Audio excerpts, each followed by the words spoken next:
First things first, I'm Jenna Wolfe alongside Nick Wright, Kevin Wilds, and the best-dressed man on morning television, Brandon Tyrone Marshall. Brandon Guys, great. the bar has now been set for fashion. The bar is up there. You either meet it I'm at my house, so I'll go or change. you come in below. No, you know what? We actually need you. It's Well, just a thing to say. I don't have dress pants on. That's the only thing. Yeah, Well, that's all now right. you They took only it too see you far. from No the dress waist pants. up, man. It was Who great for a cares? second. We got a fantastic show for you today. Start in the NBA. How about a little Thunder hoping to force a Game 7 against Houston? Chris Paul would say after the game he wasn't ready to go home just yet. CP3, 14 of his 28 points came in the fourth quarter when the Thunder needed it most. That, along with Russell Westbrook's 7 turnovers, including a couple costly ones late, proved to be the difference in this one. OKC pulling out the win, 104-100. They force a Game 7. That'll be Wednesday night. All right, Nick, let's look back at this game. Did you think this was more about Chris Paul being clutch, or was it more about the Rockets once again wilting under pressure? Well, listen, I want to give all due respect and all credit to the point god, Chris Paul. He's unbelievable. And he has willed the Thunder to this point in the season. This is why he was third in my unofficial official MVP ballot. This is why, despite the fact that he has far more playoff, his teams have been part, I should say, of far more playoff flameouts than playoff upsets or successes. This is one of the greatest players and greatest closers and greatest leaders in league history. So credit to Chris Paul. But the Rockets should be up 6-0 in this series. Their 3 wins, they dominated the Thunder. Game 3, they're up 5 with a minute left. Game 4, they're up 13 late in the third quarter. And last night, they're up 6 in a closeout game with the ball with 4 minutes left. And their offensive possessions from that moment in the final 4 minutes with a chance to advance were this: Harden missed 3, Russ missed layup, Harden turnover, Eric Gordon missed 3, Russ turnover, Russ layup, Russ airball, Harden missed 3, Russ turnover. Good night, good luck.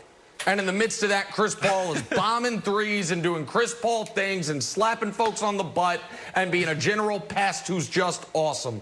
And so this is the problem, Brandon.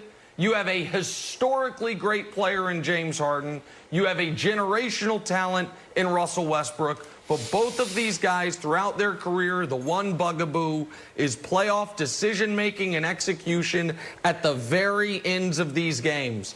And last night was a perfect storm of bad for this Rockets team. I still think they win the series, Brandon. I picked the Rockets in 7, so I feel fine about that. But they could have won every single game in this series, and all the close ones have gone the Thunder's way. You just don't want to mess up your bracket, Nick. For the most part, everything you said was dead on. No, that's exactly what it is. Let's just admit it. You just don't want to mess up your bracket. You're still picking these guys to win in 7? After watching that? Like, come on, here's man. why, Brandon, I think just real quick, tell me what you think. I think the Rockets are better. I just think the Thunder are the best closing close team in basketball they were throughout the year. And the 3 games that have come down to the end, Chris Paul just takes over and is the best guy on the court in those spots. For the most part, you were right. It's more about Chris Paul and this team being clutch than it is about the Rockets. You know, this team, you said it. You made the point. This team all year has been clutch. They've been the best out of everyone in the NBA in clutch moments. What are clutch moments? Under 5 minutes within 5 points. They are 30 and 15 in these moments. Chris Paul is the best player in clutch moments. He's had 150 points, 150 buckets in these clutch moments. So when you look at it a little closer, you shouldn't be surprised. Now, yes, I understand the Rockets, they went all in on James Harden's skill set. They went small ball. and it hasn't paid out for him. Now, do I blame them for doing that? No, you have a once-in-a-generational time player where you have a guy who's probably top 5 in all-time scoring in the NBA, but at the end of the day, what they did didn't work. Losing Capella didn't work a couple years ago. But when you look at the Thunder, this is what the Thunder has done all year long. So can they win it in Game 7 as far as the Rockets? Yes. But do they have what it takes to win a championship? Absolutely not, Wilds.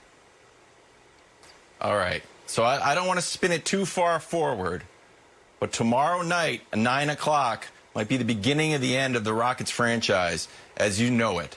Because, look, Chris Paul is going to come out of this way. Either if he wins, it's going to be great. He took the Thunder further than anyone thought.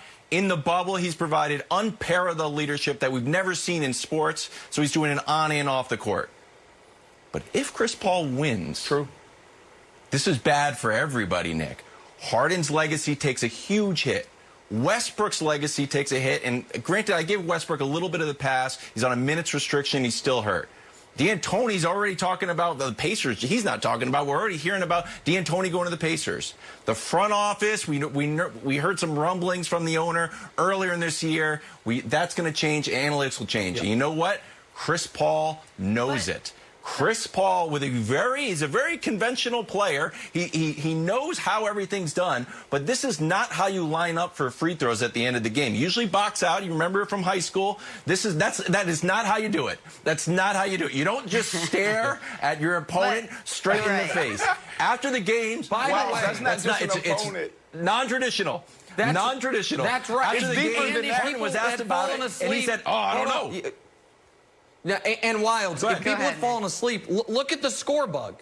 It's a 3-point game with 4 seconds left. Rockets have a timeout. If Gallinari misses that free throw, it's the most important box out of the season. And Chris Paul is instead engaged in psychological warfare. Can we see that again? Look at Harden's face. Yeah, I mean, it's a great point because it wasn't meaningless. The game wasn't over. But to Wild's point, and listen, folks assign me a loyalty to Houston because I used to live there and because I'm friends with Daryl. But I can be unbiased on this. Almost everything Wild said is correct about this being a fork in the road moment for the Rockets franchise. I think Daryl has done a brilliant job, and at the time, I think most people supported the Chris Paul-Russell Westbrook trade because CP3 had trouble staying healthy and Jenna because of his age. But if the season ends, that's why he's staring Chris at Harden that way. That's why he's staring at him that way. This is personal. 100%. This is personal. They didn't lose that game because they went small ball, though. We know that. We'll discuss more of that coming up. Let's stay in the bubble, though. Heat Bucks game 1, and this was the Jimmy Butler show. Career playoff high, 40 points for Jimmy Butler. And the Miami Heat beat the Milwaukee Bucks. They were just excellent on defense for the final 3 quarters. Giannis with only 18. He taking 1-0 series lead now. Here is the star of last night's game, Jimmy Butler, afterwards. I mean, say what you will, but I told my teammates I probably wasn't going to pass the ball. I made a couple shots, and they said, you know, that's fine with me. I don't know if it'll be like that next game. I hope Tyler's the one that's in that position. He feels that the rim is just so big that he can't miss, or Goran, or Bam. I'm telling you, we got a lot of guys. We got a lot of guys, and guys are so comfortable, so confident. We're okay. Did you ask Bud to take Jimmy late? To guard him? Yeah. No, I didn't. Why would you ask that? Is that something you want to do going forward? No, I'll do whatever coach tells me to do. All right, Nick, bigger story here. What do you think? Jimmy's big night, a little bit, or Giannis's very pedestrian night? Which one? Bigger story. Yeah, listen, Jimmy was great. He had 27 second-half points on 11 shots, and somehow he goes from being a legitimately bad to terrible three-point shooter in the regular season to just, I mean, vintage Thunder Dan Marley in these playoffs. It's unbelievable what he's doing. But the story is Giannis. This is the first meaningful game the Milwaukee Bucks have played since they walked off the court losing 4 in a row to the Raptors last year.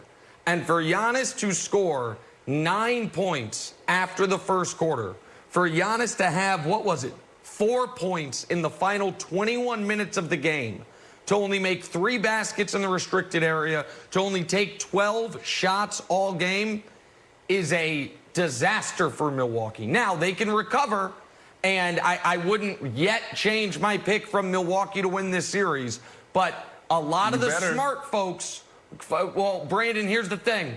A lot of the smart folks covering the league all year, no, let me finish, said this is the worst matchup for Milwaukee. Because of Bam, because of the defense, because of the way Miami, and they didn't even bomb threes last night, because of the way they can bomb threes, that this is the matchup Milwaukee didn't want. And in game 1, all those folks looked correct. And as tight as your collar is in that gorgeous suit you're wearing, Brandon, the only tighter collar this morning is Mike Budenholzer. Because Coach Bud, I feel like his music is playing, and that ain't great music for his teams in the postseason, Brandon.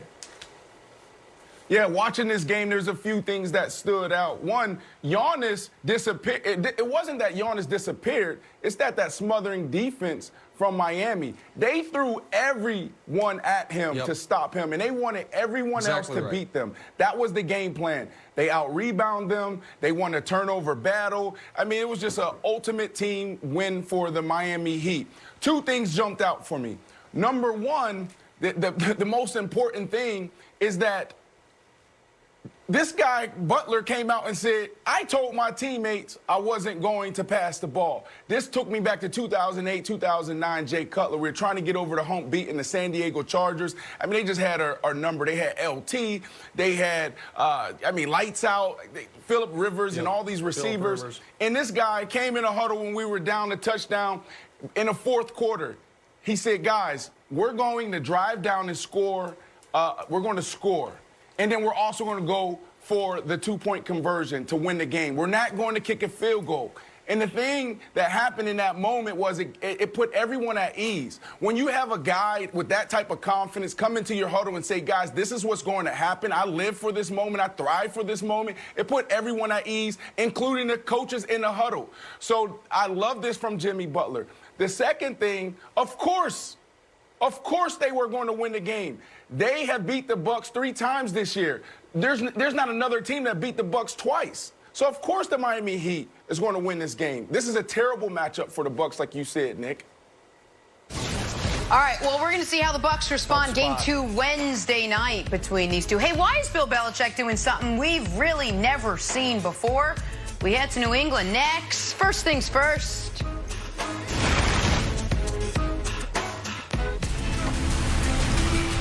You know his name, Tua. Now see the inspiring story of Alabama's quarterback sensation and his fight to overcome a potential career-ending injury while chasing his destiny to the NFL. Watch Tua Sunday, 4 p.m. Eastern, 1 p.m. Pacific, only on Fox. All right, guys, good news. We are 12 days away from the Patriots season opener. 12 days from what will most likely be Cam Newton's Patriots debut in Foxborough. And look, we don't often hear Bill Belichick heap praise on anyone, let alone his own quarterback. He's more of a less is more kind of guy. But take a listen to how he described Cam this week. He's an extremely hard worker. Nobody works harder than Cam does. He's here early, he stays late, and he works very hard. Some players like to work on things that they're good at, like if you're strong on a bench press and you just keep throwing more weight on the bench. But Cam's the type of player that, works on things that he's not as good at and really tries to improve on a daily basis. And that's something that, I really respect about him. He's got a great personality. He gets along with everybody. He's, very social and has a great, presence, whether it's in a small room of a couple people or, in a bigger group. And he's highly competitive. He's very, very competitive on the field. Wow. Nobody works harder than Cam Newton. I love burpees, but I do burpees. I would not get praise from Bill Belichick. Brandon, what do you make of what Bill Belichick had to say about Cam? Yeah, Jenna, well, first, I'm not surprised that Bill Belichick said this. I mean, we know Cam. Everyone knows Cam. He works hard. He has a lot of energy. I am surprised, a little bit that Bill Belichick went this far because we never hear this. You know, I just remember those moments watching Thursday night football, Sunday night football, and watching the pregame show and hearing Bill Belichick cover the other team or talk about the other team. And he always throws this name out there. It's like once or twice a year. It's the only time you hear Bill Belichick talk about another guy. He doesn't even talk about his own team this way, right? So you'll hear Bill Belichick say, oh, that Jacob Martin and special teams, I love this kid. And he just talks glowingly about this guy. And you sit up in your chair because you're like, you never hear this from Bill Belichick. Isn't this the same Bill Belichick that didn't give appreciation and praise to the GOAT, Tom Brady? Tom Brady. So hearing this now on Cam, it's baffling because you don't hear this. So Nick, I don't know what you made of this, but to me, this is deep. So Brandon, just to clarify, what I think you're saying is you're not surprised that this is how Belichick feels about Cam, but you're very surprised that he shared those feelings with everybody, right? Like, it's not surprising 100%. to you that this is what he thinks, but it is surprising that he goes on Sirius XM NFL radio and tells everybody.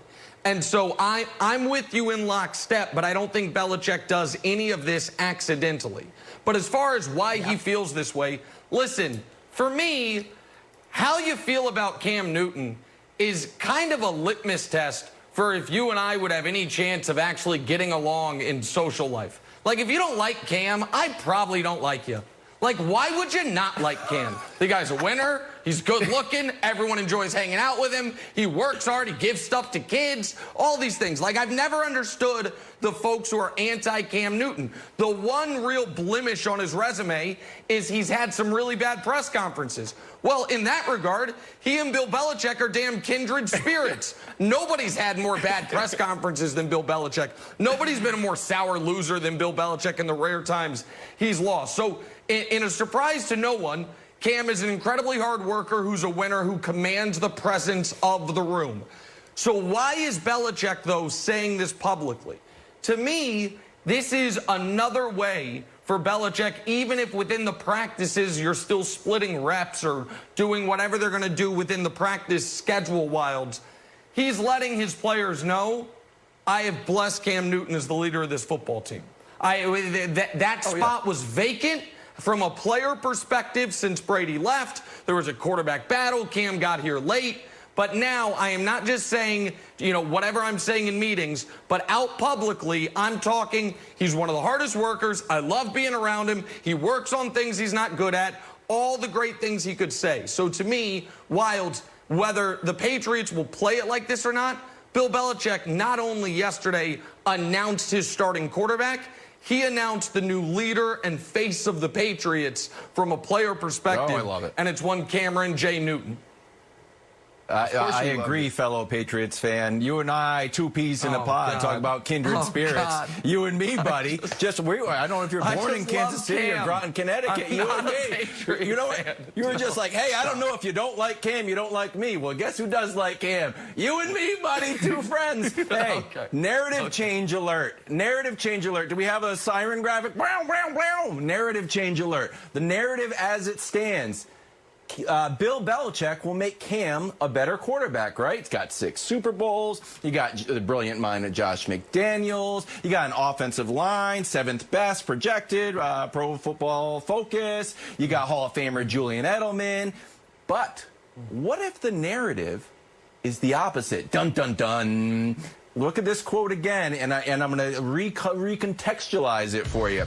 Cam's the type of player that works on things that he's not as good at and really tries to improve on a daily basis, just like Jenna's burpees.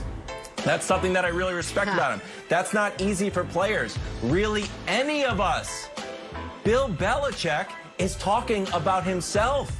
Perhaps Cam Newton is making Bill Belichick a better coach, which means disaster for other teams. We're moving up from 11-5 to 12-4. So how is that going to play out? One, perhaps this quote is Bill Belichick says, you know what? I really need to be more emotional. I really need to give more compliments to my players. I'll start right here. And you know what? We're also not great in the red zone last year. We're 26. I'll work on that too. So not only is Belichick making Cam better, Cam is making Belichick better. No, why would he change anything? Everything works. Oh, because Everything a dynasty exactly. is always flowing, but you can never step in the same dynasty river twice. We're always changing. We're always changing. No, it's the opposite. It's the opposite. No, Bill Belichick makes Cam Newton better, and Josh McDaniels makes Cam Newton better for this very reason, because no one prepares their players better. They have an entire book, a library, actually, on Cam Newton. They know what he does well. They know where he's flawed, and they're going to help him prepare there. But most importantly, they're going to put him in position. Like, a lot of guys go out there and say, well, we have this amazing offense. We've been running it for 20 years. We love our offense. And then there's other people out there saying, we love players. And what they do, they have this perfect synergy where they say, you know what? We love our offense. We love our players. Let's find what our guys do best. If a guy can't run routes on third down from the running back position, guess what the Patriots do? They don't put him in the game. If a guy can't play cover one, guess what they do? They don't let that guy play cover one. If Cam Newton is not a quarterback that takes the ball from under center very well to play action, to do zone read, then they don't put him in that position. So for that very reason, Cam Newton may very well have the best year he's ever had. He's only 31. He's 31. Think about that. I know we have these injuries out there, but if he can overcome that with Josh McDaniels putting him in proper position, using his skill set the best that any coach can, sky's the limit. This is going to be lights out for Cam. So, Brandon, you're the new guy here, but I just want to let you know, every year, our guy Nick here takes great pride. He puts together these projected NFL picks for the season. He laminates them. We all sit around. We drink hot cocoa. We go over them. We break it all down. We wanted to start in the AFC East. Any gripes here with what Nick has projected out for the season? Blasphemy. Brandon. Hold on. Yes, I am the new guy, so let me set the tempo right now. One thing we're not going to do on this show is crush the Jets. We're not going to do that, Nick. They crushed themselves. They crushed themselves. Our producer, Sam, is very happy. Definitely going to do that. Hey, Brandon, here's the thing about the Jets. We're not crushing the Jets. We're giving a fair reading of the Jets' abilities. And by the way, this was before they got rid of their best player, Jamal Adams. I might have to retweak it. 3-13. Like, I mean, that was before. Now, Brandon, some folks have said, Nick, are you going to readjust because I also did this before the Patriots signed Cam Newton? The answer to that is no, I don't need to, because I already had that baked into it, because unlike all the Boston folks who cover the team on a daily basis and knew Cam wasn't going there, I knew he was going there because I had some inside info. Do you know what that inside info was, Brandon? That the Patriots quarterback depth chart said Stidham and Hoyer. That was the inside info. So I said, you know what? I think Cam's going to end up there. Go ahead. Let me rearrange this a little bit for you, Nick. All right, I do like where you have the Dolphins as far as 9-7. But the Buffalo Bills, you can easily say that this is their year, this is their division. So I like the Buffalo Bills to go to #1, win the division, be sitting there at 10-6. I hate to say this. Let's keep the Jets, and I'm bouncing around here a little bit. Let's keep the Jets right where they're at, but we're not going to disrespect them. We're going to add 2 more wins to that column. They're going to win 6 games, okay?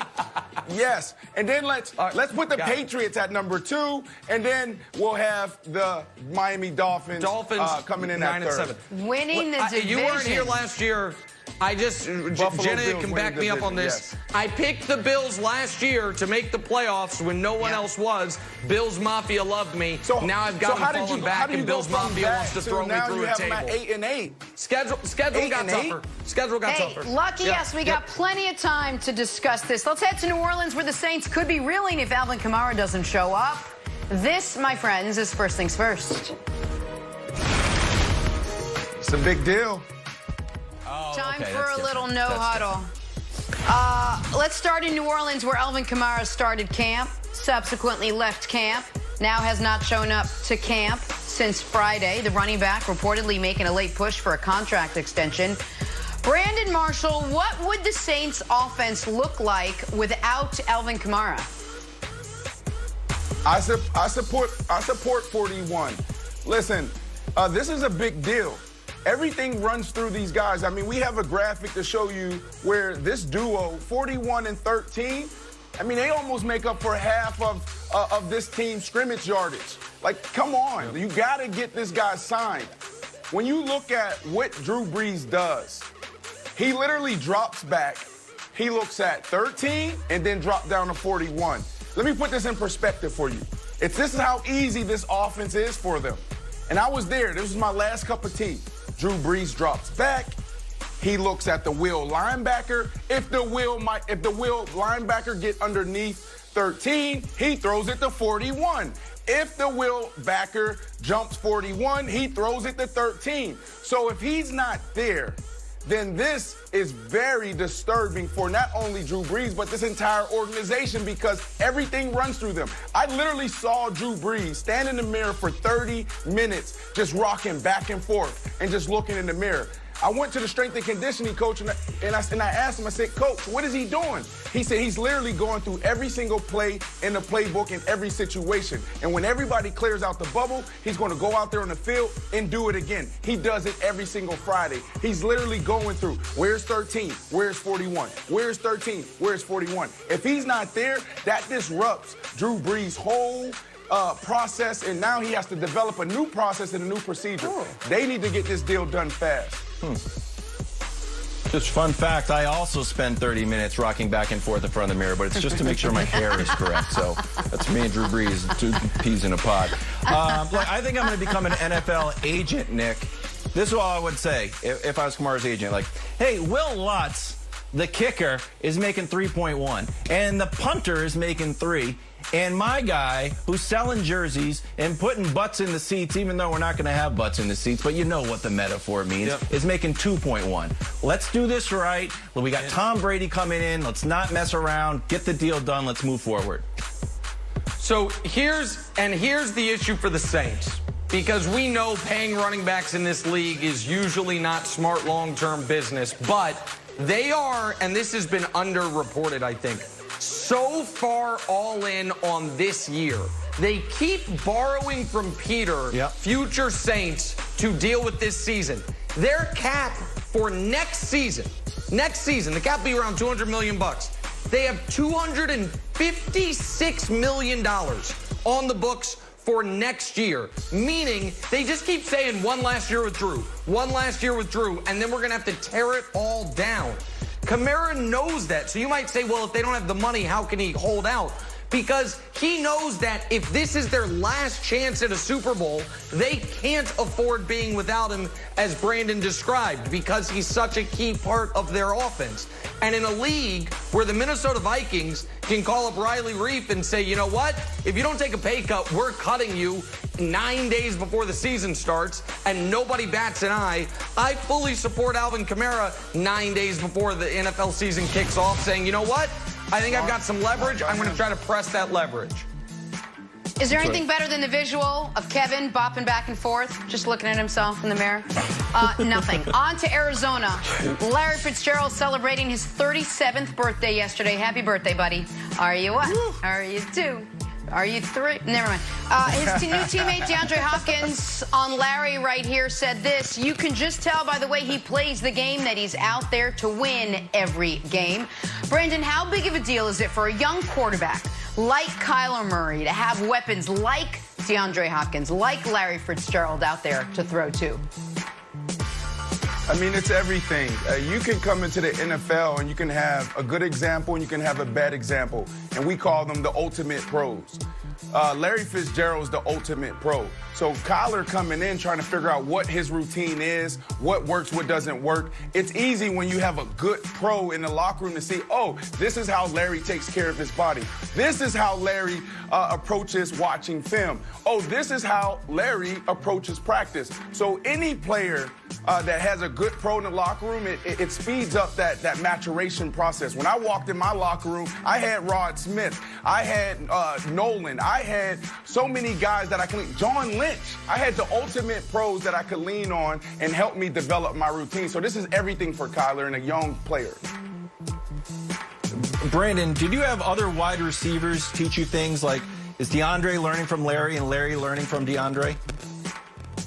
100%. That's how it's supposed to be done. Every single practice we go out there, we hold each other accountable, and we also try to pull from each other's games. Well, and I'll take it a step further for what it means for the Cardinals for this season. In the modern NFL, if you've got a star quarterback, and I'm not sure if Kyler is that yet, but the Cardinals sure are because they moved on from Rosen and took him #1 overall. The time to win is starting with his second year in the league. Obviously, we saw Wentz in year 2 almost win an MVP. Mahomes in year 2 did win an MVP. Lamar in year 2 did win an MVP. And who is the guy that Kyler gets compared to more than any other quarterback in football? Russell Wilson. What'd he do in year 2? Won the damn Super Bowl. And so the Cardinals understand that. I know they're not going to win the Super Bowl, but the idea is when you go out and trade for DeAndre Hopkins, when you invest in Budda Baker the way you did, you've got him, Chandler Jones, Patrick Peterson on defense, Fitz is still there. They absolutely think they can go from the #1 pick of the draft 2 years ago to in the playoffs, if not winning that tough division. It might not be what I think they can do, but that's the Cardinals' expectation level for themselves this year, and Fitz and Nuke are a huge part of it. All right, happy birthday, Larry Fitzgerald. Next up, we head to Green Bay, where running back Aaron Jones says the Packers' offense looks crisper headed into year 2 under Matt LaFleur. I like that word. Brandon, have the Packers put enough around Aaron Rodgers to win a Super Bowl this season? No, and we know that. There was a lot of people up in arms when they chose a quarterback at the 26th pick this year. Like, no, they've never done that. And I've said this, and I've gotten a lot of flack for saying this, and some people actually cheered me on. But Aaron Rodgers, like, this is the most underutilized player we've ever seen in our game. He should have 3 Super Bowls. You got 1 out of Aaron Rodgers, who just a few years ago we were talking about being the best quarterback ever. Come on, this is a problem. Brandon, Kevin, the Packers open up in Minnesota. Minnesota's defense just got better. Is it fair to say, or can you figure out how crisp your offense is, even though you had no preseason games? Well, we know this. I mean, their offense has never been an issue. It's always been about their defense. Can they get to the quarterback? Can they play cover 1? No, the answer was no, and they continue to play cover 1. Last year that we saw this guy go from the bottom of the pack to mid-tier. Can we take a step forward? Can we expand on that? And I don't think they've made any changes this offseason to do that. When we talk about their offense, you have one of the best quarterbacks the game has ever seen. Of course, your offense is going to look good. I mean, he's the ultimate pro. We just talked about this with Larry Fitzgerald. He's going to make sure his guys are in position. We saw this guy do this with scout team players. He made scout team wide receivers look good. This is Aaron Rodgers. And Brandon, while they were 13-3 last year, the smart numbers say that they way overachieved from a win total compared to what they should have done 100%. As far as outscoring their opponents and how good the team actually was. This offseason, they didn't make any major additions. The biggest move they made was one to infuriate arguably the best player in the history of their franchise, and the rest of the division got better. So, like, I just feel like I don't think the Packers are out of the playoffs. But last year, even at 13-3, Jenna, they were not a Super Bowl caliber team last year. We saw them play the NFC representative for the Super Bowl twice, and they got mollywopped both times. I don't see how they close the gap. They open up against the Vikings week 1 on Fox, so how about that for a little division rivalry there? Coming up, is Russell Westbrook going to cost the Rockets a trip to round 2? That's next on First Things First. Fountain of youth. Fountain of youth. Broussard, great game last night between the Rockets and the Thunder. Rockets looking to advance with a win, but that win would have to be earned, and Chris Paul wasn't going to let that happen. CP3 had 28 points, 14 in the fourth quarter. That, along with Russell Westbrook's 7 turnovers, including a couple of costly ones late, proved to be the difference in this one. OKC pulls out the win. They force a Game 7 Wednesday night. All right, Broussard, was this game more about CP3 being clutch, or was this about the Rockets wilting under pressure again late in games? It's a tough call, Jenna, because both factors were huge. And mainly, you say the Rockets wilting. It was Russell Westbrook, period. Now, if you want to blame Mike D'Antoni for going to Westbrook late, you certainly can do that.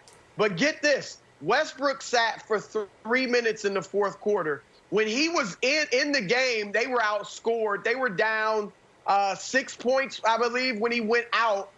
And when he comes back in, the Rockets have a lead. In 3 minutes, the Rockets outscored OKC 12-3 to take control of the game. Westbrook comes back in, and the rest is history. We know he has the 2 late turnovers. He misses a layup, misses a jump shot. But I got to give the credit to CP3. Chris Paul was fantastic.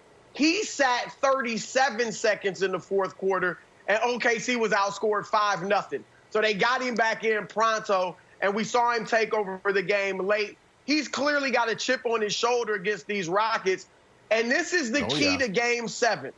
Chris Paul staying aggressive. In the 3 wins for OKC, he's averaged 27 points. In the 3 losses, he's averaged 17. It's not so much about him missing shots or Houston defending him well. It's about him taking shots.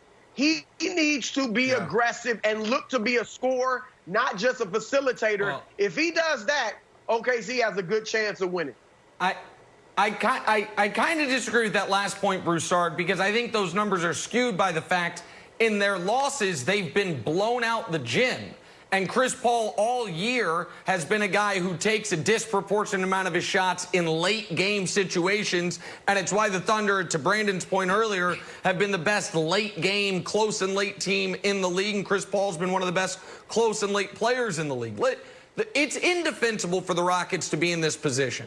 Their 3 wins, they've blown out the Thunder. Their 3 losses, first loss, they're up 5 with a minute left. They lose in overtime. Second loss, they're up 13 late in the third. They end up losing that game in regulation. And then last night, they're up 6 with 4 minutes left with the ball with a chance to advance, and they allow the Thunder to go on a 12-2 run. And everyone's going to kill Russ, and justifiably, for how he played in the final few minutes. Had an air ball, had a missed layup. You can show the compilation of it. It's all bad. Had turnovers 6 and 7. But I want to be fair here, because everyone knows who Russ is. And one of the, I think, fair knocks on Durant when he and Russ were playing together was, if in late games you don't trust Russ, then go get the damn ball from him. Then you know what? You're the guy. Go, and that was a criticism I had of Durant when everyone was always killing Russ. Durant can demand the basketball. And James Harden can do the same thing, man.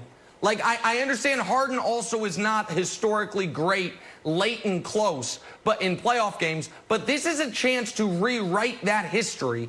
And Harden was having a good game, has not been out with injury, is not on a minutes restriction. And Harden's got to be more of an active participant in his own fate, if you will. So I know everyone's going to kill Russ this morning, and it's deserved because he played really poorly. But James Harden also needs to go get the basketball and have that game at the end, Brandon, run through him for good or for bad. Yeah, Nick, this has nothing to do with them. This has everything to do with the Thunder. I mean, all year, we go back to the trade, CP3 for Westbrook. We didn't even think that CP3 was going to stay there. We thought this was going to be him demanding his way out and moving on. Yep. All year we've been saying this team is not good enough. But what have they done game after game after game in close moments? They've just gone 30 and 15. CP3 only just has 150 buckets. Like, come on, man. Like, CP3 is leading in these moments. And we've seen this game after game, and nothing has changed in the bubble. So, Chris, and Wiles, like, I'll throw this to you guys, but to me, this is all about CP3. It's about his leadership, and it's about how he demands greatness in these moments. The only thing that has challenged this guy or held him back his entire career in the playoff moments has been his hamstring. Like, go back to when he was playing for the Clippers. It's been his hamstring, not his game, not his leadership. So, Wiles, I'll throw this to you, but to me, this is all about CP3 and this team. Look, we know that Chris Paul is a perennial all-star. We know that off the court, he's the president of the Players Association and has done wonderful work in the bubble. But he earned a new accolade last night, Broussard. That was first team Kevin Wilde's All in Your Head award for two of the most disrespectful plays I've ever seen on a professional basketball court. The first one is hitting this shot and smacking Covington on the fanny. To tie the game. So if you see this happening, you know what I would say? Hey, if I was the coach, I'm like, you know what? Covington can't cover CP3. You know why I know? Just smacked him on the fanny as a nice present. And then the second play is he's a very fundamental player. This is not a fundamental way to line up when you need the basketball if this shot misses. Staring down James Harden. It's insane. After the game, Harden was asked about this, and Harden is great in those Allstate commercials, but he's a terrible actor because he tells the reporter, "Oh, I didn't even notice that." You didn't notice it? You're one of the smartest guys in the NBA, and you don't notice Chris Paul staring at your face? So congratulations, Chris Paul. All first team Kevin Wilde's In Your Head award. I'm going to send it to you in the mail in the bubble. It's personal. Go ahead, Broussard. Hey, Nick, this is personal. This is personal. Go ahead, Brandon. Go ahead. You're right. No, I'm just saying it's personal. You know, he was out last year. Like, this is personal. Clearly. This is going to look so bad for the Rockets if they lose this series. Because, I mean, the guy that you traded would have been the one that beat you. And so this is going to be a tremendous game. I hope it's close. I mean, here's the thing. If it's close, you give the huge advantage to OKC. Right, that's the thing. If it's close, the Thunder will win, and that's the problem for Houston. Go ahead. I just want to say to what you said earlier, Nick, because I thought that was a great point about you go to Durant and late games with Russ. One of Kevin Durant's big problems in OKC was, you know, Russ is a stronger personality. So Durant was looking at the coaching staff saying, tell this dude to give me the ball. Durant wasn't going to do it himself. He thought the coaching staff should do it. I think it's similar in Houston, but here's the problem. Mike D'Antoni, we know he hates confrontation. He is not about to get in Russell Westbrook's face, even nicely, and say, let's go to Harden at the end of the game. But that may be what he has to do if this thing is close. And one of the reasons I am maybe partial to Russ throughout his entire career is I feel like you know exactly what you're getting from him. His level of effort does not wax or wane depending on the situation. His level of intensity, his level of attack, he is an amazing competitor. But that also makes him at times his own biggest enemy. And he and Harden do have a great relationship. And even if he doesn't think Harden's better than him, though Harden is, he doesn't think Harden's worse than him. He won't be insulted by the fact if Harden tries to go get the ball from him, especially when he's coming off an injury. And for James Harden, you guys are right. Like, this is a guy that I've argued you can make the case is the best player in league history without a championship, that at least is on that short list. But he don't want to be on that list. And he certainly doesn't want to have his first-round exit in Houston in forever in a series where you're going up against the guy that some reports are you helped usher out the building so you could get Russ. Now, I don't think Game 7 will be close. I think the Rockets will blow them out. But guess what? Their only way to win games against the Lakers is close games. They might have one game where they hit 25 threes and they blow out the Lakers. All those other games are close. And if you think Chris Paul is a great closer, have you met LeBron James? And so it's just a tough spot for the Rockets that haven't figured this part out yet, Jenna. Game 7 Wednesday night, you said it, the winner advancing to take on the Lakers. Hey, is Cam Newton on an MVP track in year 1 in New England? Bill Belichick might think so. Michael Vick joins us next to discuss First Things First. Let's go. Back here, First Things First, we welcome in Michael Vick. Mike, let's start up in New England. Just 12 days away now from the Patriots season opener. 12 days away from what will most likely be Cam Newton's Patriots debut in Foxborough. Patriots, Dolphins, could be Cam versus Tua week 1. Bill Belichick with the rare bout of excitement for one of his own players, his quarterback, no less. Take a listen to this. He's an extremely hard worker. Nobody works harder than Cam does. He's here early, he stays late, and he works very hard. Some players like to work on things that they're good at, like if you're strong on the bench press and you just keep throwing more weight on the bench. But Cam's the type of player that, works on things that he's not as good at and really tries to improve on a daily basis. And that's something that, I really respect about him. He's got a great personality. He gets along with everybody. He's, very social and has a great, presence, whether it's in a small room of a couple people or, in a bigger group. And he's highly competitive. He's very, very competitive on the field. Bill Belichick sounds like he's literally in love with Cam Newton. Loves his personality, his work ethic, loves everything about him. Mike Vick, what'd you make of Bill Belichick's high heaping praise of Cam Newton? It sounds like they setting up the alley-oop to have Cam out there in week 1. Right? You don't hear coaches praising, a number 2 or a guy who comes in and he's competing.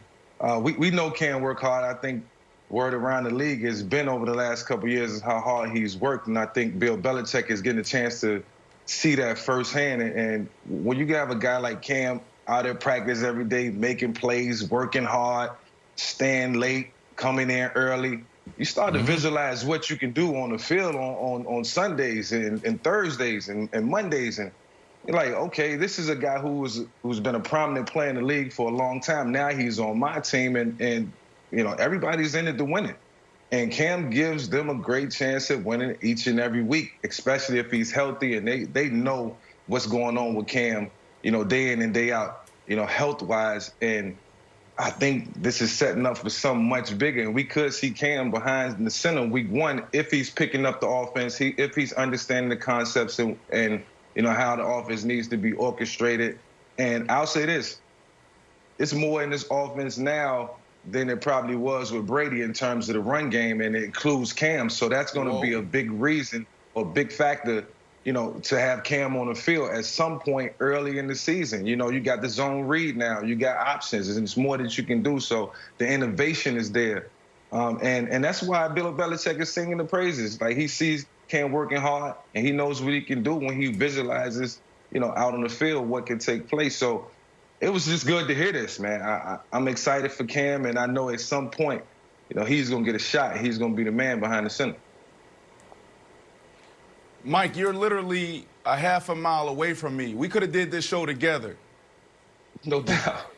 Like, no next time, how about I come to your studio, you come to my studio?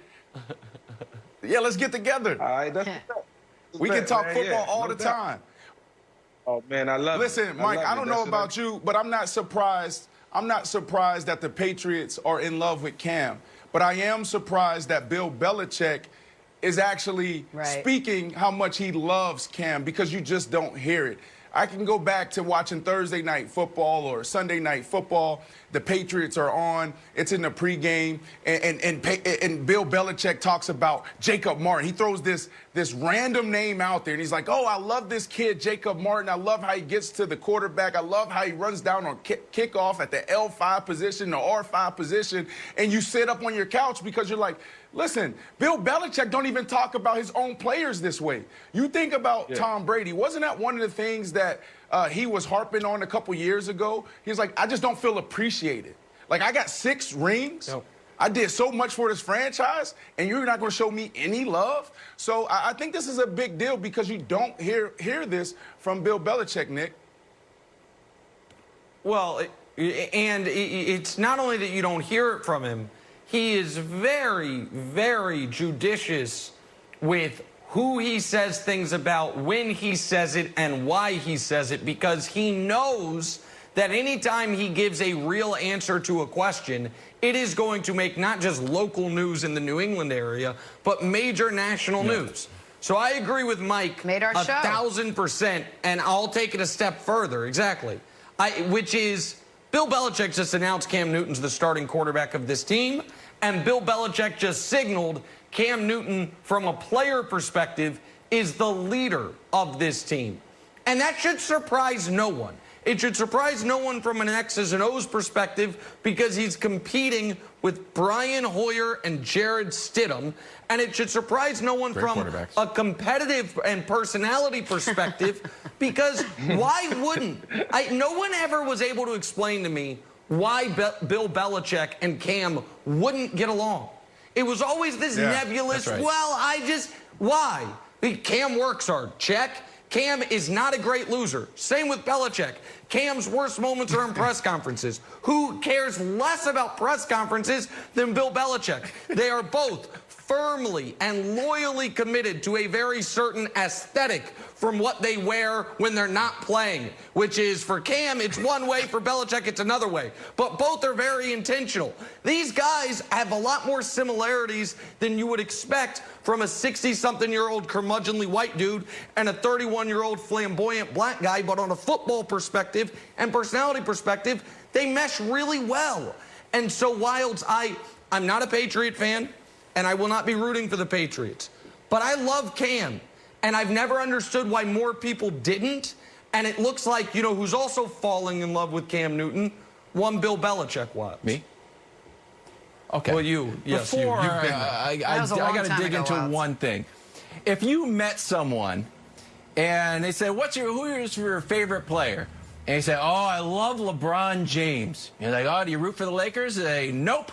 I don't root for the Lakers. Say, well, how can you like LeBron James, even love LeBron James, root for LeBron James, and not root for the Lakers? If you are rooting for Cam, my friend Nick Wright, you are a Patriots fan, which is why I brought you a Cam Newton jersey. You should wear it. I don't know if you actually gave it to the person at Chipotle or not, but you shouldn't have. Here's a quick thing, and I'll throw it to Always loved Mike Vick. Hated the Falcons. Loved Mike Vick. Hated the Falcons. Rooted for the offense. I wanted the defense to allow 1,000 points. How about that? Tried and true. Precedent. So you're wrong, Wilds, first of all, but go ahead, Kevin. Sorry. Okay. The whole thing reminds me of Y2K. Jenna, remember Y2K? The 1999 was going to roll over, and all the computers in the world were going to shut down, and the turbines were going to start producing energy, and we were going to have a drought. And then it happened, and everyone's like, that's it. It didn't happen. Turns out we were wrong. And no one apologized. There was no huge public apology to, like, sorry, we got that all wrong. And that's what's happened with Cam. He won't take enough money. He won't take a pay cut. Yes, he did. He won't compete for the starting job. He just said the other day he doesn't feel like a starting quarterback. Can he even walk? Right. Is his foot okay? Can he even walk? We haven't even heard about his health, which means it's perfect. And then he won't mesh with Belichick. He's Belichick's new favorite son. He's probably going to have a job on the Patriots afterwards. From kickoff. Right next to his son. He hasn't done anything. It's 12 days from kickoff. All those checks and checks. Like, the number one thing he has to do is play a game. So, I mean, he still has a lot to prove. Let's slow down a little bit. You know, what would have helped us out a lot was if we would have had a preseason this year. No preseason didn't allow us to see what Cam was at. As a player right for now. Anyone. So, you know, we all have to wait to week 1. Like you say, we're 12 days away, 12 to 13 days away, and it's going to be on the popping real soon. Do you think the Dolphins are beating Cam Newton? Wilds, listen, just so you know, all those folks are going to apologize for their egregious Cam Newton takes as soon as all the folks on your side of things start apologizing for those Blazers takes that you've buried in a garden somewhere and pretended never existed. They're all in the same dead take garden. It was a bad take from the beginning. It should have never sprouted to life, and now we're going to pretend they never happened. All right, we're going to switch gears, talk some basketball. Giannis and the Bucks, are they in trouble after the way they lost Game 1 to the Heat? Back after this. Congratulations, Babe Ruth Brandon and Christine Marshall, Mathewson. on that. So welcome back in, Chris Broussard. Heat Bucks, Game 1. Jimmy Butler was the star of the show, 40 points.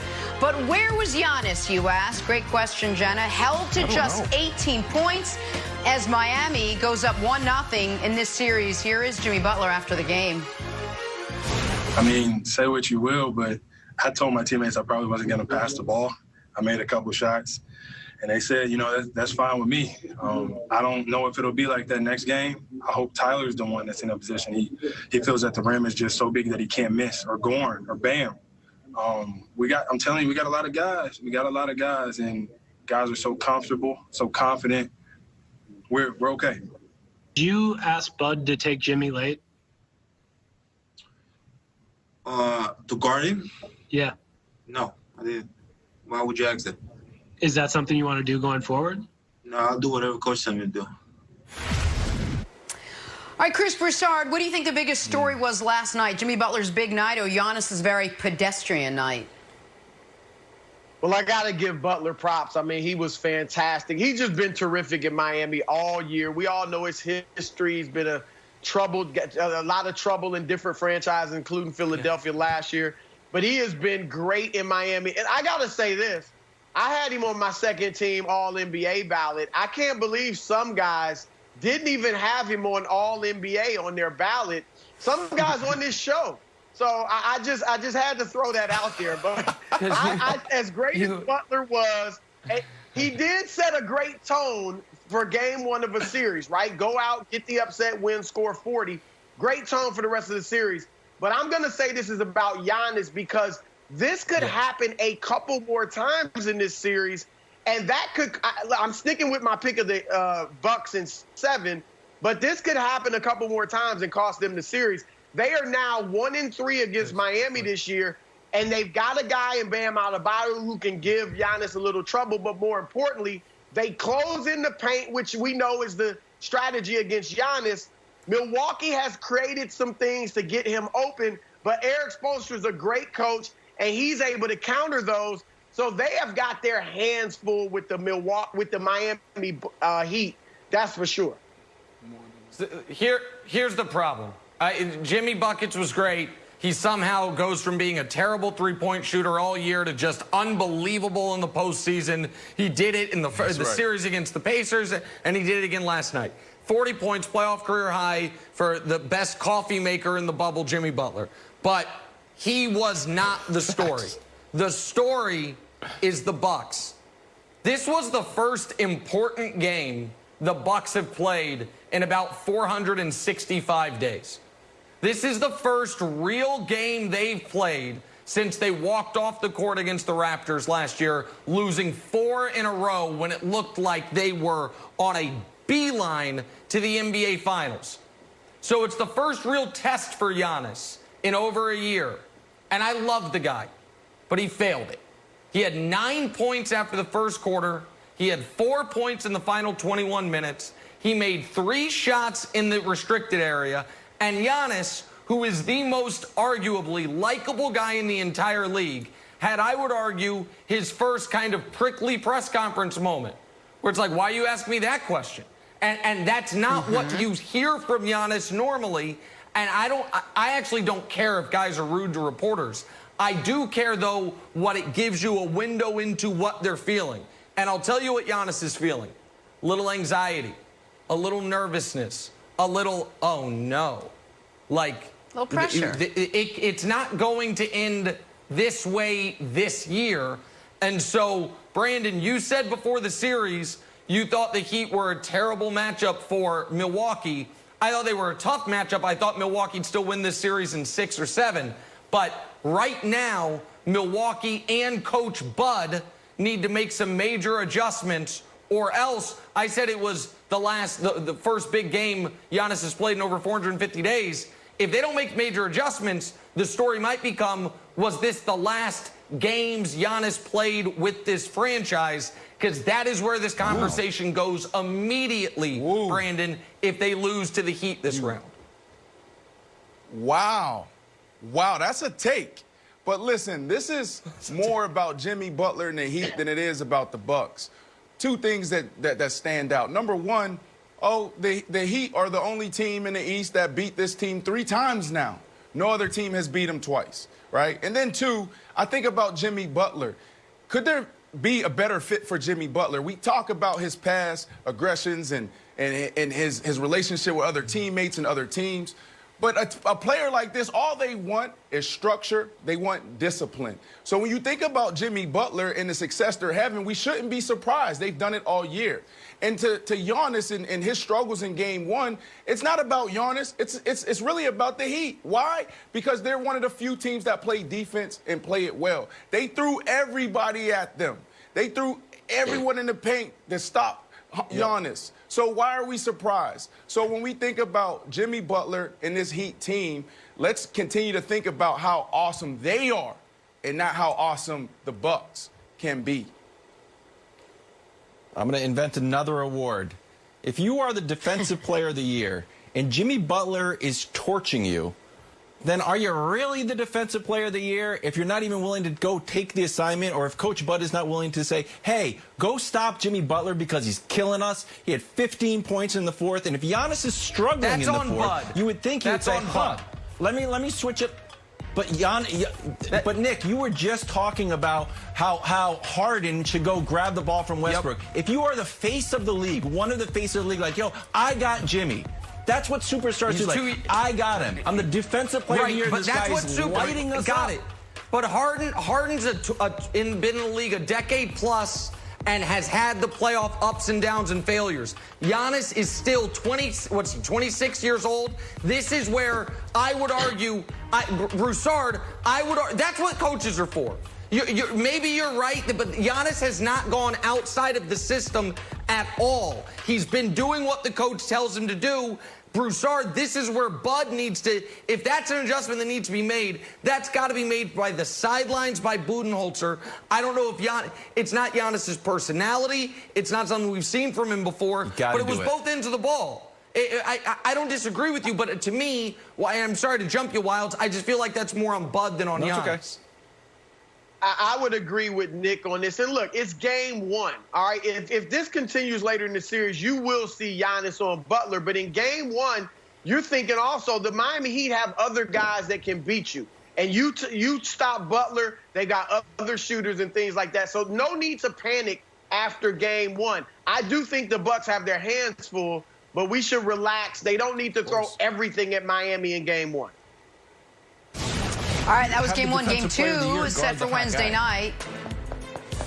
Still waiting for what that award is. Wild's coming up. Where in the world is Alvin Kamara? And how in the world will the Saints go marching on if he stays away? One defensive over 7 points. All right, time now for stories to start your morning. We're starting with Dynasty Dreams. The Chiefs finalized 2 new 6-year deals yesterday. One with Michael Vick's former head coach. He's going to join us in a second, Andy Reid. And the other with Chiefs GM Brett Veach. Everyone getting paid in KC this offseason. Nick, what would keep the Chiefs from becoming the next dynasty in the NFL? Well, obviously nothing, and they already are. So I'd rather focus on this part of it. Great news, finally, for one of the other 31 teams in the league.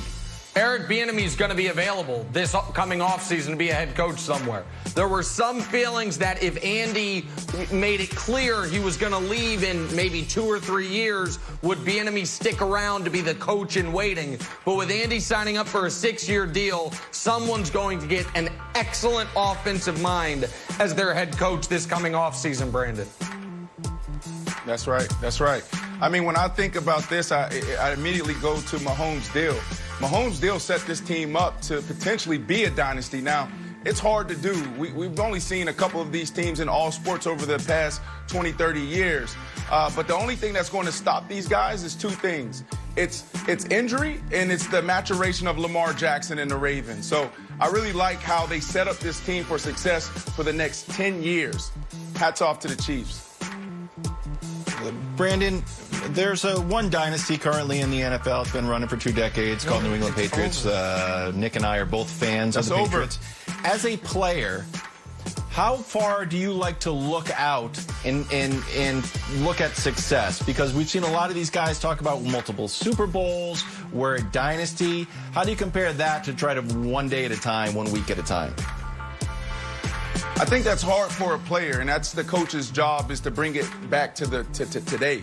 Like, we got to focus on getting through this practice. We got to focus on getting through this game plan this day. So I think as a player, you're always thinking about longevity. You're thinking about the big contracts, and you're also thinking about, those multiple championships. And LeBron James set the precedent when he went to Miami. So I think that's the wrong mentality, but that's the coach's job to bring it back. All right, on to quarterback quandary. Hall of Famer Jerry Rice has a hot take for you. Here it is. Quote, I think Jimmy G is a better quarterback than Dak Prescott. Brandon, you think Jerry Rice is just just a tad biased? Listen, Jenna, if Jerry Rice was capable of being in the 49ers front office, they would have done that already. So he's the GOAT. I love him on the field, but in the front office, there's a take. That was a terrible take by Jerry. Terrible take. You know you're allowed to just take free shots at Jimmy G at any point. Everybody can just say anything. The guy's 21-5 as a starter, and no one seems to care except me. It's 21, but he wins You want him games. as your quarterback? Does he put up the best number? You want him as your quarterback? Wilds, you want him? For the Patriots? You want him as your quarterback? Pre-Cam Newton, I did. Yes, I wanted to do a straight trade. I love that question. No. So the answer is no. Yes. But, okay, so in a different world. Yeah, I mean, and Brandon nailed it. Come on, Jerry. All right, the Chargers are going to be without Derwin James now for 6 to 8 months after injuring his right knee in Sunday's practice. Derwin James missing the first 11 games last season with a foot fracture as well. Kevin, what was your reaction to this? My reaction was just like sadness, to be honest with you, to see him to go out the whole season. I was also shocked, Brandon. I know you've had some history with this types of injuries. I was surprised it was the whole season.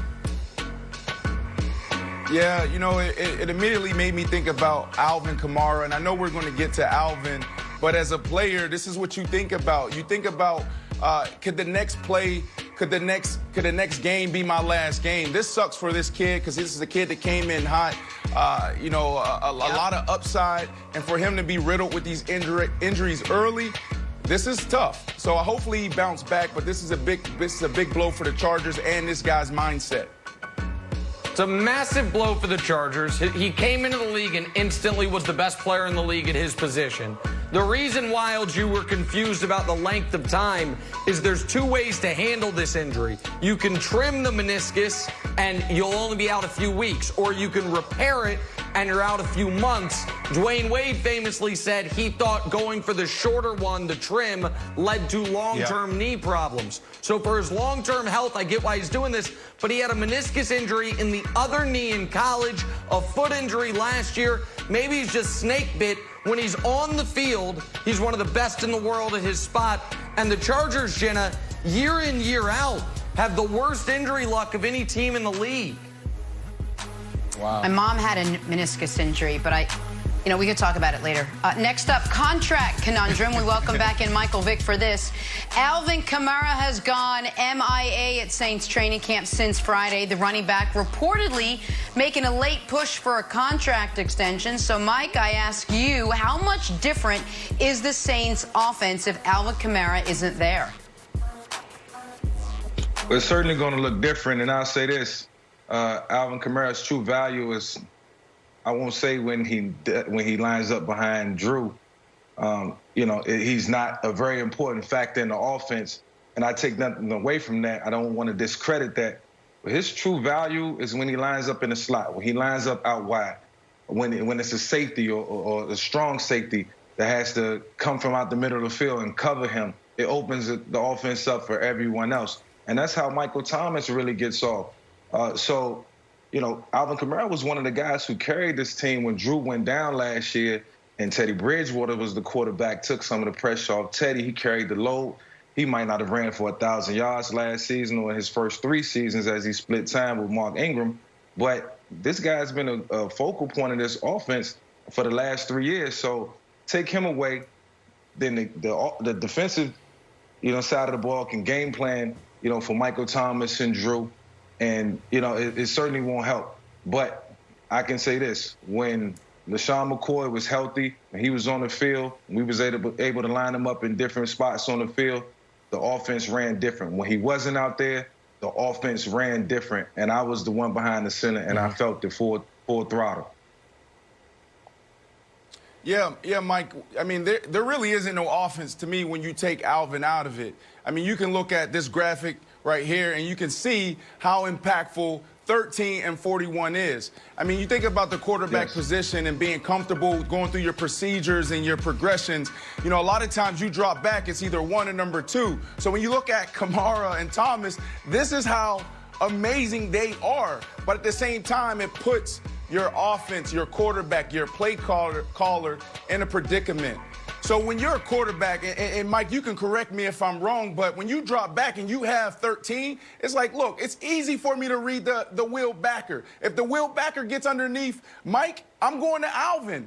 If he drops and takes Alvin, then I have Mike Thomas. It's that easy. And Drew Brees, as we know, is one of those guys that's super detailed, and he's been in this offense for I don't know how many years. So I literally seen, Mike, this is the most amazing thing I've ever seen. I had a cup of tea with the Saints, all right? That was my last cup of tea. I was there for a month. In my first week on campus, I saw this guy stand in the mirror in the middle of the weight room for 30 minutes and walk and rock back and forth. I went to the strength and conditioning coach, and I said, Coach, what is he doing? And he said, the guy's literally going through every single play in the playbook in every situation. And he said, when that bubble clears out, he's going to go in there and do it again. And I thought, like, oh, my goodness, this is why Drew Brees is who he is. But that now disrupts that because you don't have Alvin Kamara. To your point, it's not just a running back. He's a receiver. Everything flows through him and 13. So, Drew, if I'm you, I'm going to say, Coach, you need a couple mil. Here's my checkbook. I need this guy right now. Seriously, right? Because, I mean, if you're Drew Brees, how many more years do you have? This is it. Yeah, I mean, and for Drew, you want every single opportunity to win, you know, and you want your guys on the field. You need guys like Alvin Kamara because, you know, like I said, when we tried to replace Shady McCoy and Warwick Dunn with certain guys, it just didn't work, man. It was easier for the defense to come after us. It was easier for them to switch things up and do things differently. And, you know, the disguises was better. And, you know, it was just hard to get a read. So, you know, you have to have your best players on the field at all times if you want to win. If not, you're doing yourself a disservice. All right, so listen, fellas, to me, there's a lot of layers to this. The first one is, and this might seem like kind of a non sequitur, the running backs in the NFL might need to split off from the NFLPA and create their own union. Because the way they age and the way they're paid is so different than every other position. You can come into the league and be a superstar your first day in the league like Alvin Kamara, but then by the time your rookie contract's up, you might be used up. So that's first point. Second point is, I will support Alvin Kamara or any player that tries to press their leverage, even though they'll be painted in the media at times as someone who's not honoring their contract or being selfish, because look at what the Vikings right now are doing with Riley Reef. He's under contract, been a good player for them. They're trying to squeeze him for $5 million or threaten to cut him right before the season when he wouldn't be able to find a home. This is the player version of that, so I support Kamara. And I do think Wilds, even though the Saints have no money, Kamara oddly has some leverage here because not only is he as important as Brandon and Mike explain him to be, but the Saints have put all of their past, present, and future eggs in this year's basket. They keep borrowing from future cap years to keep this team rolling while Drew is still there. They are $56 million over the cap for next season.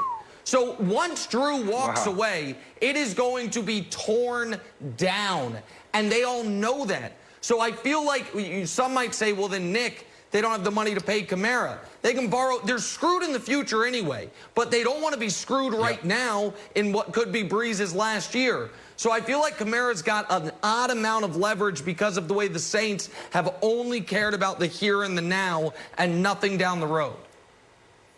Brandon, I thought that you made an interesting point that Drew Brees should insert himself into these negotiations. If I'm Drew Brees, I'm looking around, I'm saying, look, my kicker's making 3-1, my punter's making 3, my running back's making 2, and we've got about 2 weeks before Tom Brady comes in here. I need this deal done.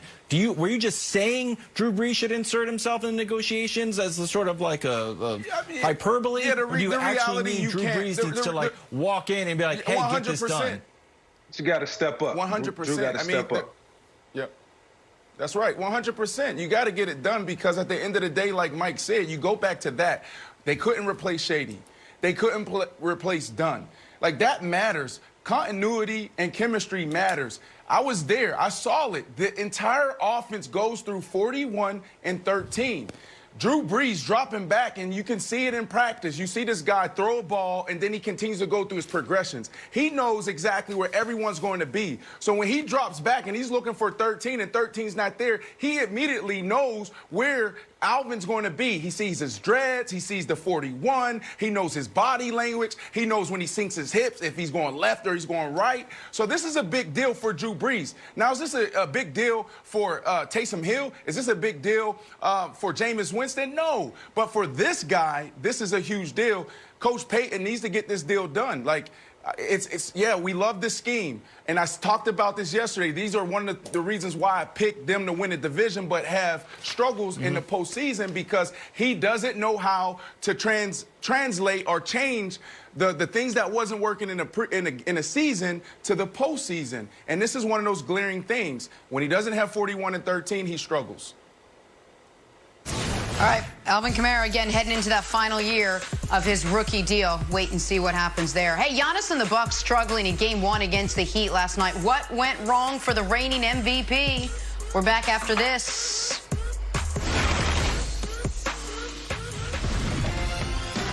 Back this morning talking Thunder Rockets. Game 6 last night, close game. No team led by double digits. Houston led for most of the fourth quarter in this one, but Chris Paul would say after the game he wasn't ready to go home quite yet.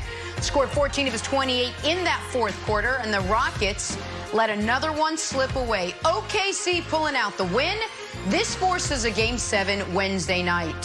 Hey, Nick, was Game 6 more about CP3 being clutch, or was it about the story we have been hearing, the narrative for years now, Rockets wilting under pressure? Jenna, Nick, hold on one Brandon. second. This is the start of my second week.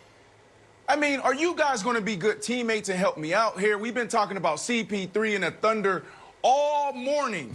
And I've been saying how clutch they are. I've been saying, you know, within 5 minutes and 5 points, they're 30 and 15. Yep. CP3, he is the most clutch player this year. And then I've been saying this, 150 buckets. So are you guys going to let me sound so terrible on national TV and not correct me and tell me it's 150 points? That's Dusty's job. I wasn't sure if it was 3. I wasn't sure. I'll be honest with you, Brandon. I'll be honest with you, Brandon. I was not certain if he had made 150 baskets or 150 points. I figured Dusty was correcting you on it. But you have been great on the Thunder side of things for people that weren't watching earlier. So allow me to talk about the Rockets side of things here for a moment, because you're right. The point god, Chris Paul, was in full effect last night once again. The problem for the Rockets is this, though. They've got 2 great players on their team that have a lot of really, really good things in common. They also have one really bad thing in common. In those late, close situations in the playoffs, they aren't just bad. Statistically speaking, they're historically bad. Can we show the graphic? This is from Mike Lynch, put this on Twitter. I mean, this is over the last 25 years. You've got the worst and the second worst. Now, there's no shame in being on this list. When you look at this list, it's 4 all-time greats and Paul Pierce. This looks but pretty still, awesome, to be honest with you. you don't want to be you don't want to be Russ and Harden in this situation. And so, what do the Rockets do at the end of games? This is where they have found themselves, and that's why, Brandon, there's been 6 games in this series. 3 were blowouts. The Rockets won all 3 of those because the Thunder don't have the capability of blowing out the Rockets. But 3 were close at the end, and the Rockets were in control of 2 of those 3 in the final minutes, but then they're not able to close. And last night, I know everyone's killing Russ, and Russ was bad at the end. Harden's got to do a better job of demanding the basketball in that spot. So, Brandon, I know you want to give credit to Chris Paul, but to me, the bigger story is the Rockets finding a way to lose last night like they did in games 3 and 4. Yeah, I'll be quick here. Of course, everyone's going to make the headlines and everything about the Rockets, but the reality is it should be about the Thunder. They've been doing this all year. I talked about them in the clutch moments. But the reality is that this team is set up to do damage. When you look at Chris Paul, the only thing that's really been holding Chris Paul back in the playoffs throughout his career has been his hamstring. So I'm not surprised. I'm not shocked at this at all, Wilds. I don't know what you have here, but to me, this is more about CP3 and the Thunder than it is about, you know, these guys that doubled down on James Harden's skill set and said, we're going to play small ball. Okay. The game's tomorrow at 9 o'clock. If Chris Paul loses, we still remember Chris Paul fondly. He's done a fantastic job as president of the Players Association, making the bubble work, and he's taken the Thunder farther than anybody thought.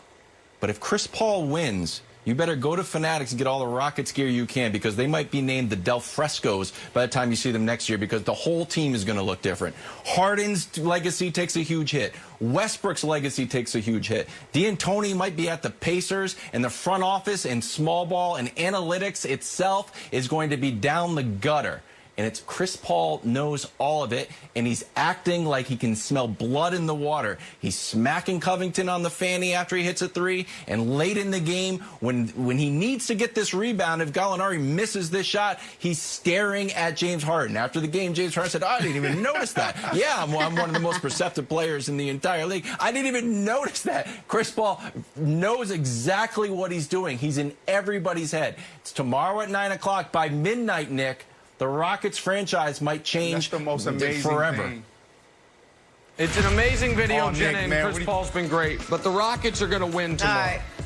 It doesn't fix their Put a problems, little but bit they're of going to both. win. Take a turn now. Talk some football, Okay. guys, to close out the show. All signs pointing to Cam Newton making his Patriots debut against the Dolphins in just 12 days. And his head coach, Bill Belichick, heaping praise, saying nobody works harder than Cam does. Brandon, I'll start with you. What do you make of how much Belichick has been praising Cam Newton? It's very un-Belichickian. You know, no, you're right. And all show I've been talking about how this is a big deal because we don't hear Bill Belichick talk about his own players this way. We don't hear him talking about other guys. You know, every year we hear him, you know, once or twice talk about, wow, I love this guy, Jacob Martin. And you start doing your research like, who the heck is Jacob Martin? He's talking about him running down on the kickoff team and covering punts. And it's just a thing that Bill Belichick doesn't do. But I want to talk about this to close the show. Isn't this the biggest distraction for the Patriots? Like, you just lost the face of the NFL. You just lost probably the greatest football player to ever strap up in Tom Brady. He's in Tampa now. And no one's talking about that anymore. Everyone's talking about Cam Newton and how great he is. He's the first one at the facility. I think this is a phenomenal job for the Patriots, really going after a guy that can really take all the distraction and all the coverage around Tom Brady and this headlines, who's going to have a better year? Is it Bill Belichick, Tom? So this is a great job. Cam Newton's going to thrive in this system.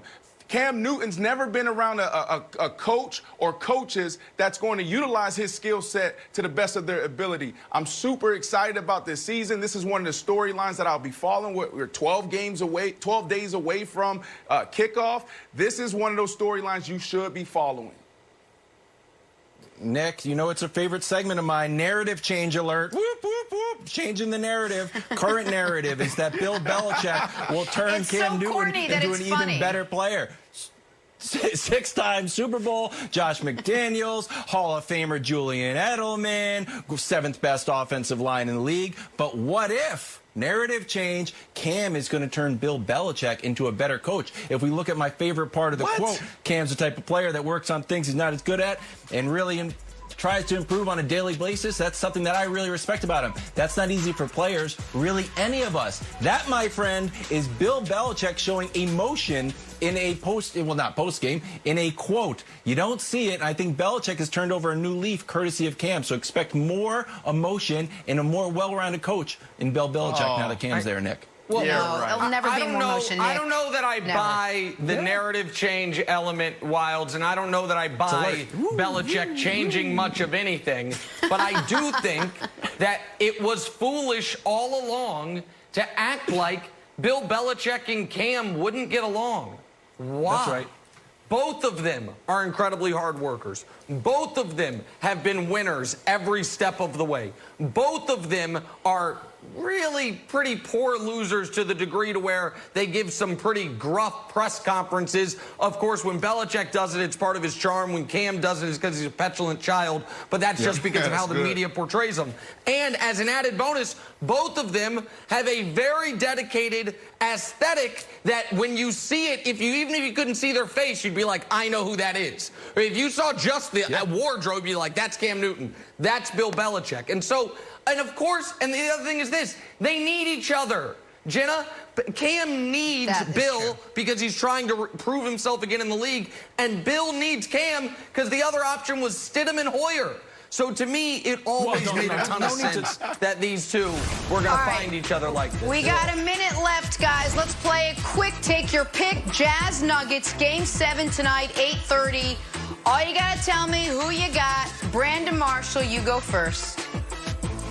You see it, the guy with the ball. I'm going with the Jazz. I just trust Donovan Mitchell. That's my pick. Okay, first Miles. playoff series to ever have two guys score 50 points. I think Jazz win. I think Donovan, in a heartbreaker, goes for 49, Nick. He doesn't get 50. Heartbreaker. Unbelievable. odd. You wouldn't pick the Lakers-Blazers series, but you give the most specific possible prediction for this. Right. The Nuggets win. The Nuggets win tonight, and bonus prediction, the Nuggets beat the Clippers in the next round. The Nuggets win tonight. Jamal Murray will be the best player. Jazz Nuggets, Game 7 tonight. To be discussed tomorrow. Have a great day, everyone. Stay safe. We will see you then. Enjoy some basketball.